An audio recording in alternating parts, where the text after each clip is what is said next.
Seorang wanita hanya ingin mencoba mobil mewah yang baru saja dibelinya. Tak disangka, ketika ia menekan tombol mesin mobil, tiba-tiba muncul hitungan mundur aneh di layar tengah.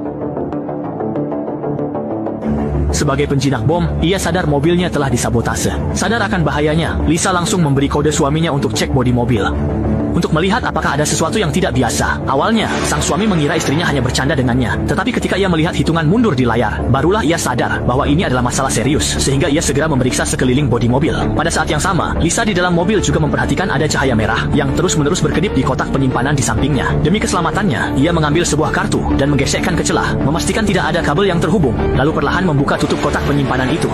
Ternyata ada papan sirkuit di dalamnya. Merasa bahaya, Lisa meminta anak-anaknya jangan bergerak demi keselamatan mereka. Suaminya pun mengirim foto bawah mobil, dan benar saja, ada bom terpasang.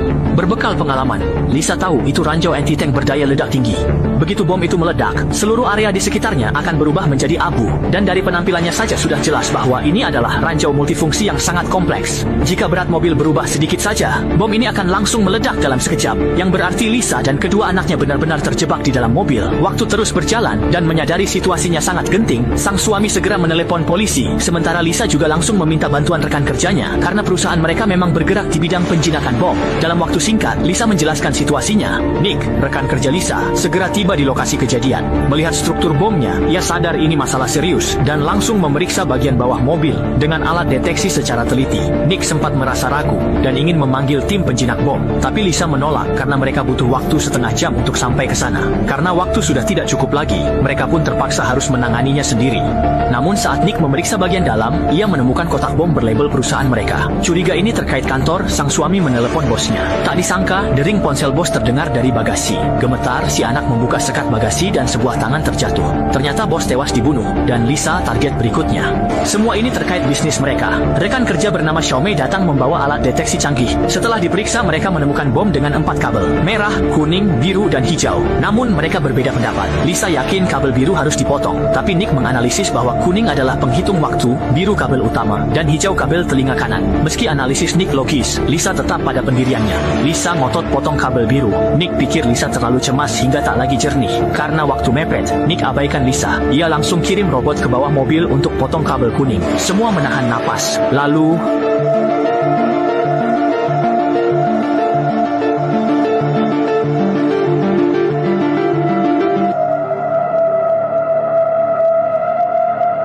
karena waktu sudah tidak cukup, Nick nekat mempertaruhkan nyawanya dengan merangkak ke bawah mobil untuk memotong kabel. Mengingat nyawa 3 orang kini berada di pundaknya, tangan Nick tetap gemetar hebat tanpa bisa dikendalikan. Xiaomei yang menyadari kondisi Nick segera ikut merangkak ke bawah, mengambil gunting dari tangannya, dan tepat pada detik keempat terakhir, dia memotong kabel itu. Waktu di layar pun akhirnya berhenti. Kau seperti pesawat terbang. Lisa benar-benar tidak percaya, tak menyangka dirinya bisa salah menilai. Meskipun hitungan mundur sudah berhenti, bahaya masih jauh dari selesai. Namun pada saat itu, tiba-tiba terdengar suara dari bagasi, ternyata sang bos masih hidup. Saat itulah mereka semua sadar bahwa bos di bagasi sebenarnya tidak mati, hanya pingsan karena dipukul seseorang. Bos pun kebingungan dengan apa yang terjadi. Pada saat yang sama, polisi segera tiba di lokasi. Kepala polisi wanita langsung bertanya mengapa ada informasi perusahaan bos pada bom itu. Bos teringat pernah memasok alat ke organisasi asing dalam misi rahasia pembersihan ranjau di negara U. Saat itu, kelompok bersenjata menyewa mereka untuk mengamankan sebuah sekolah. Mereka pun meninggalkan beberapa produk di sana sebagai cadangan jika masih ada ranjau tersisa. Berbekal petunjuk ini, kepala polisi wanita mulai mengusut organisasi itu. Sementara, Xiaomei di bawah mobil akhirnya berhasil mengurangi tekanan bom 90 jin. Berarti 1 dari 2 anak bisa selamat. Namun Lisa dilema. Terpaksa, ia menyerahkan keputusan pada suaminya. Setelah berpikir, sang suami memilih putri kecilnya keluar dari mobil. Lisa pun setuju dengan keputusan tersebut. Namun hal ini justru membuat putra mereka sangat tidak puas. Pilihan orang tuanya membuat putranya marah, bahkan berharap bom segera meledak. Saat itu, adiknya ingin mengalah, namun sang kakak tidak menanggapi. Lisa pun bingung menghibur putranya. Tak lama, Nick langsung menembakkan laser ke pintu mobil untuk merusak modul kontrolnya. Di tengah tembakan, pintu mobil akhirnya terbuka. Si bocah ingin turun, tapi Lisa segera menahannya. Nick lalu mendekati si adik untuk menyelamatkannya dari mobil yang nyaris meledak, namun sang adik justru mendahulukan kakaknya. Siapa sangka, kakaknya tetap saja masih ngambek.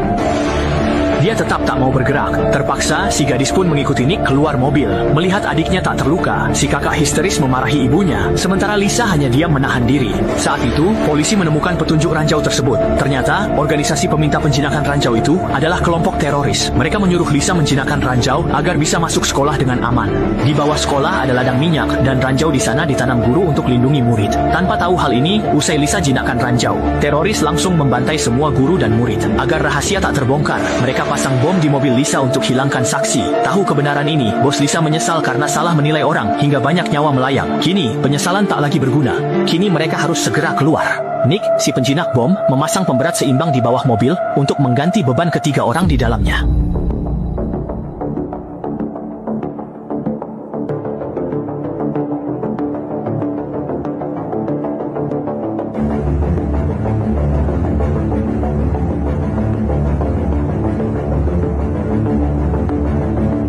Kira krisis bom usai, namun saat genting, putranya yang membangkang justru menolak turun dari mobil. Melihat peledak hampir jatuh, Nick terpaksa menahan bom dengan tubuhnya. Ia menyuruhnya segera pergi, karena ia tak sanggup menahan beban lama-lama. Melihat anak itu diam saja, sang bos segera membujuknya dengan penuh harap.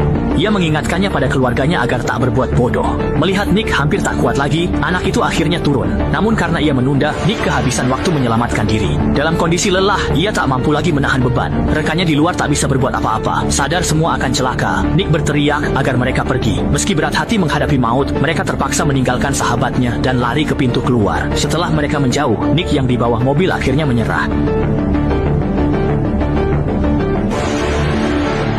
Dengan suara ledakan dahsyat yang terdengar, asap langsung memenuhi seluruh area parkir bawah tanah. Nick mengorbankan nyawanya sendiri demi menyelamatkan semua orang yang ada di sana, dan film pun berakhir di sini. Kisah ini mengajarkan kita bahwa ketika menghadapi situasi darurat, jangan sampai panik, karena biasanya kita bisa mengambil keputusan yang lebih baik saat emosi tetap stabil.